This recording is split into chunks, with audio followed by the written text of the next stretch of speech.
তোমরা সবাই কেমন আছো? ভালো আছো তাই না?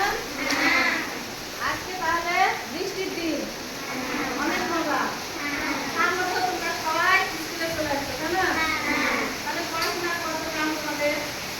আমি খুব খুশি তোমরা যে প্রতিদিন স্কুলে আসো, এজন্য তোমাদের সবাইকে অনেক অনেক ধন্যবাদ। আজকে 2024 সালে কি হয়েছিল?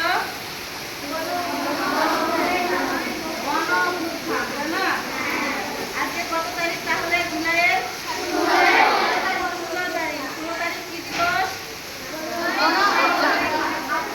আবু সাইদের মৃত্যু দিবস। সেই জন্য আমরা সবাই শহীদদের প্রতি শ্রদ্ধা নিবেদন করছি তাই না? আজকে আমাদের জাতীয় পতাকা কি আছে? অর্ধনমিত আছে। আমরা সবাই তাদের প্রতি অনেক অনেক শ্রদ্ধা নিবেদন করছি। ঠিক আছে, তাহলে আমরা আজকে বাংলা ক্লাস ব্যাকরণ, তাহলে ব্যাকরণ তোমাদের কি ছিল? বাংলা শব্দনীর সংখ্যা। সবাই কি বাসায় একটু বই দেখছো? তাহলে আমরা একটু দেখি যে বাংলা ধ্বনি কয়টি? ধ্বনি কয়টি? বাংলা ধ্বনি হচ্ছে দুইটি, স্বরধ্বনি আর ব্যঞ্জন ধ্বনি। আমরা আজকে শিখব কি? স্বরধ্বনির সংখ্যা তাই না? আমরা শিখব বাংলা স্বরধ্বনির সংখ্যা। বাংলা স্বরধ্বনি কয়টি? বাংলা স্বরধ্বনি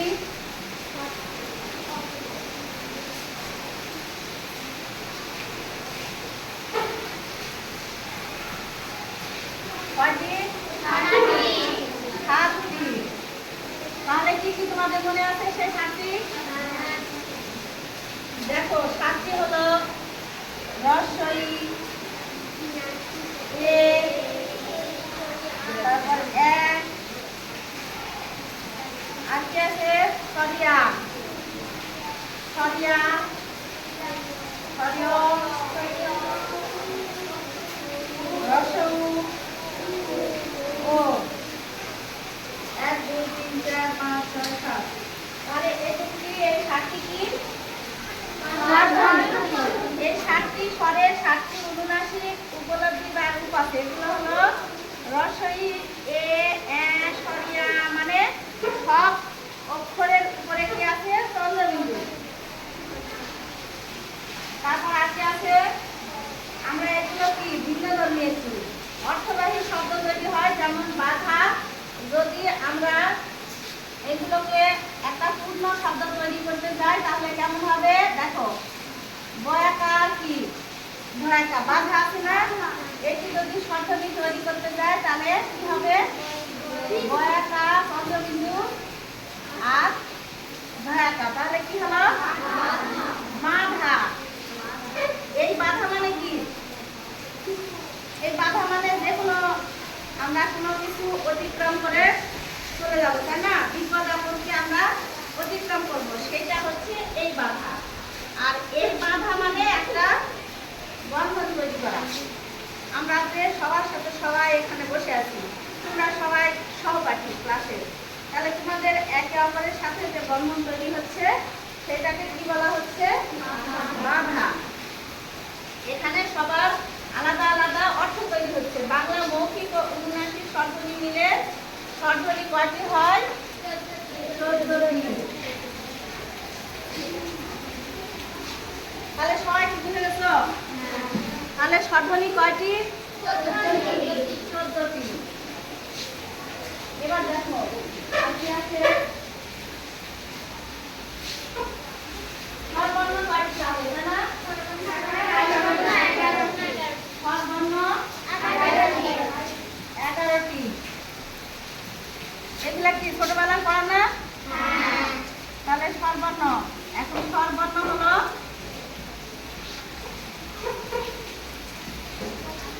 11টি। 11টি কি আমরা জানি? কি কি বলো তো? একদম বলো, একদম একদম বলো, তোমায় বলো।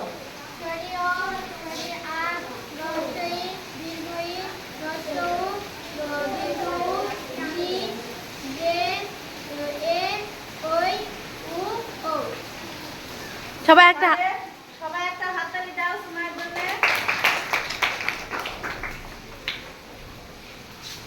এই সর্বর্ণগুলো মধ্যে লিখে দিচ্ছি, দেখো সরিয়া সরিয়া রসই দীর্ঘই রস দীর্ঘ রি, তারপর কি এ ওই ও ও কি আমাদের আর কি বুঝতে ভুল হবে? তাহলে আমরা সর্বর্ণ কয়টি? 11টি। এবার দেখি ব্যঞ্জন বর্ণ কয়টি? 39টি। তাহলে এবার দেখি ব্যঞ্জন বর্ণ কয়টি? 39টি, তাই না? তাহলে 39টির মধ্যে কি কি একটু বলো তো?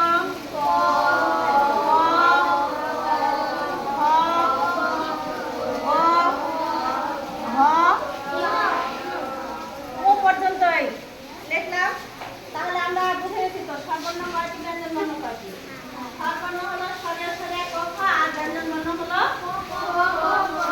ক খ গ ঘ এইগুলো। আর কি বুঝতে ভুল হবে? না।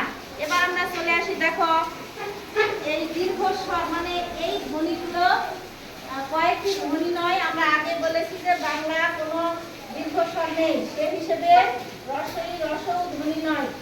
একই কথা খাটে রি ওই ও এর বেলায়। রি বলতে দুটি ধ্বনি উচ্চারণ আসে, যেমন র যোগ রসই, তাই না? আমরা যখন রি বলবো তখন কয়টি শব্দের উচ্চারণ আসবে? দুইটি। র যোগ রসই। এবার অনুরূপভাবে ওইতে কেমন আসে? ও যোগ ও। এবার ওতে আসে ও যোগ ও যোগ রসউ। এই সমান সমান কি হলো? ওই। আর এটাতে কি হচ্ছে দেখো, ও যোগ রসই, এটা হলো কি? ও যোগ রসই, ও যোগ রসই সমান কি হয়? এটা ওতে আসে ও, আর ও যোগ রসউতে কি হয়? ওই। এবার আরেকটা দেখো, রি কিসে হয়? র যোগ রসই সমান সমান কি হয়? রি। রি। তাহলে আমরা পারবো তো নাকি? এবার আসি দেখো কার আর ফলা। আমরা তাহলে স্বরবর্ণ ব্যঞ্জন বর্ণ শিখলাম, স্বরধ্বনি শিখলাম।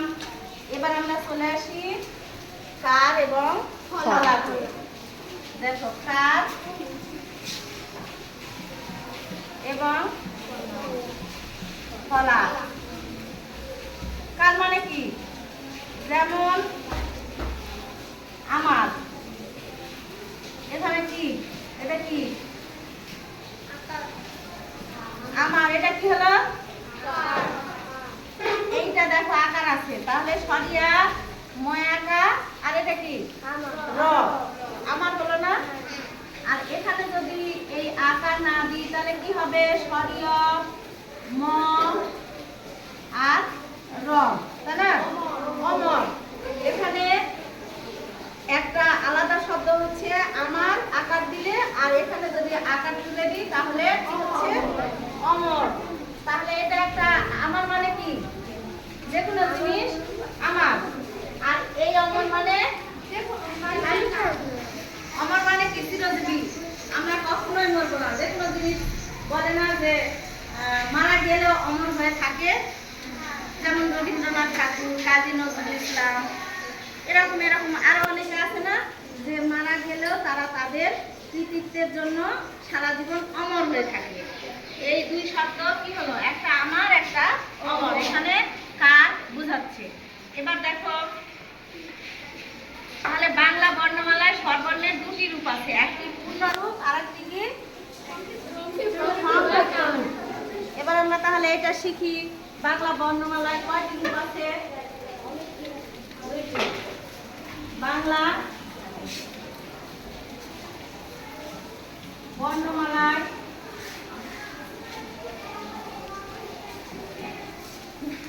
কয়টি রূপ আছে? তানহা বলো তো।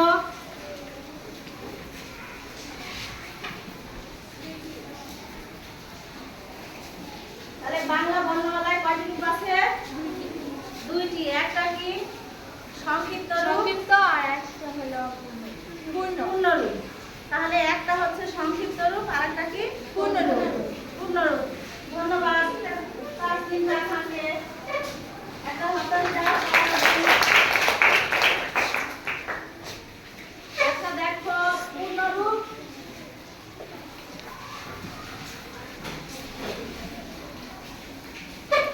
আর একটা কি সংক্ষিপ্ত রূপ। সংক্ষিপ্ত রূপ।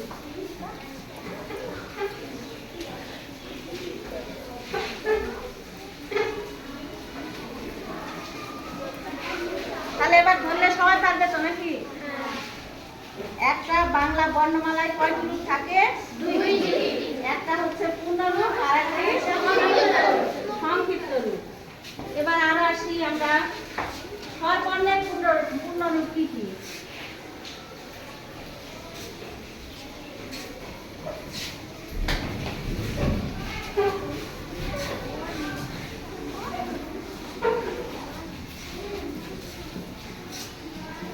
স্বরবর্ণের পূর্ণরূপ। স্বরবর্ণের পূর্ণরূপ, ঠিক আছে। স্বরবর্ণ যখন স্বাধীনভাবে ব্যবহৃত হয় তখন এর পূর্ণরূপ লেখা হয়, যেমন স্বরীয়, স্বরিয়া, রস্বই, দীর্ঘই, রস্ব, দীর্ঘ, এই পর্যন্ত। এখানে কোনগুলা পূর্ণরূপ? স্বরীয়, স্বরিয়া, রস্বই, দীর্ঘই, রস্ব, দীর্ঘ, রি, তাই না?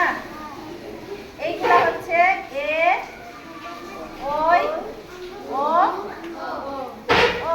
এই 11টি কি স্বরবর্ণের পূর্ণরূপ। তাহলে এই 11টি স্বরবর্ণের পূর্ণরূপ। এইগুলো আবার কিভাবে আসে? তিনটি আকারে আসে। শেষে 3 অবস্থায় থাকতে পারে। শব্দের শেষে কয়টি অবস্থায় থাকতে পারে? 3টি। শেষে 3টি অবস্থায় থাকতে পারে। 3টি অবস্থায় থাকতে পারে। দেখো 3টি অবস্থা কি কি এবার দেখায় সুন্দর করে, সবাই শুনো, একটু মনোযোগী হও, না হলে কিন্তু পড়া হবে না। সবাই যদি ক্লাস মনোযোগ সহকারে না দেখো তাহলে কি পড়া মুখস্থ হবে? না। পরীক্ষায় গেলে পারা যাবে? না। না, এই জন্য আমরা সবাই কি করবো? ক্লাসের সময় অমনোযোগী হব না, আমরা সুন্দর করে ক্লাস দেখবো। একটা হচ্ছে শব্দের শুরুতে, শব্দের শুরুতে। আর একটা হচ্ছে শব্দের মাঝে, শব্দের মাঝে। আর একটা কি? শব্দের শেষে।